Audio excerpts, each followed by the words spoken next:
BPM praise, worship songs, inspirational Bible verses, food for souls. Streamer.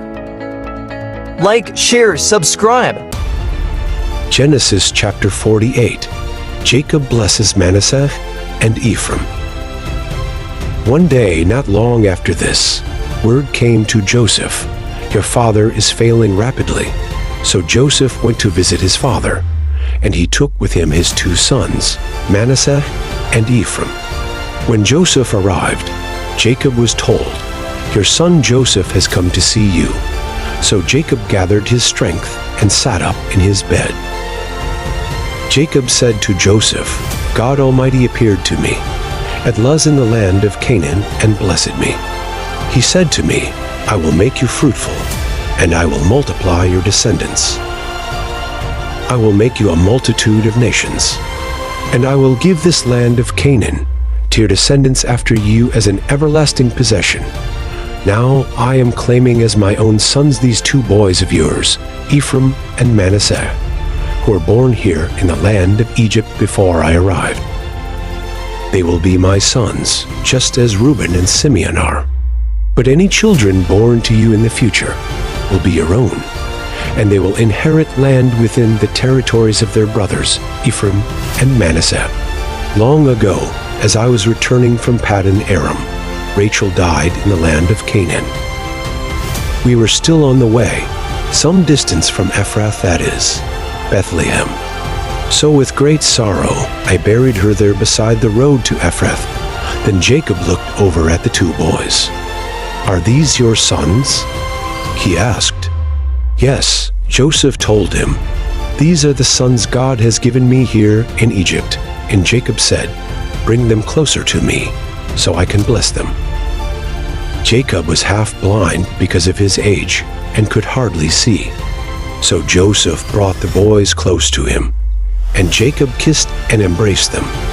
Then Jacob said to Joseph, 'I never thought I would see your face again, but now God has let me see your children too.' Joseph moved the boys who were at their grandfather's knees, and he bowed with his face to the ground. Then he positioned the boys in front of Jacob. With his right hand, he directed Ephraim toward Jacob's left hand, and with his left hand, he put Manasseh at Jacob's right hand. But Jacob crossed his arms as he reached out to lay his hands on the boys' heads. He put his right hand on the head of Ephraim, though he was the younger boy, and his left hand on the head of Manasseh, though he was the firstborn. Then he blessed Joseph and said, 'May the God before whom my grandfather Abraham and my father Isaac walked, the God who has been my shepherd all my life, to this very day, the angel who has redeemed me from all harm, may he bless these boys. May they preserve my name and the names of Abraham and Isaac, and may their descendants multiply greatly throughout the earth.' But Joseph was upset when he saw that his father placed his right hand on Ephraim's head. So Joseph lifted it to move it from Ephraim's head to Manasseh's head. 'No, my father,' he said, 'this one is the firstborn. Put your right hand on his head.' But his father refused. 'I know, my son. I know,' he replied. 'Manasseh will also become a great people, but his younger brother will become even greater, and his descendants will become a multitude of nations.' So Jacob blessed the boys that day with this blessing. The people of Israel will use your names when they give a blessing. They will say, 'May God make you as prosperous as Ephraim and Manasseh.'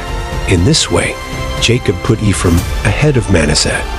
Then Jacob said to Joseph, 'Look, I am about to die, but God will be with you and will take you back to Canaan, the land of your ancestors. And beyond what I have given your brothers, I am giving you an extra portion of the land that I took from the Amorites with my sword and bow.' Thank you for watching. Please subscribe, comment, and like for more.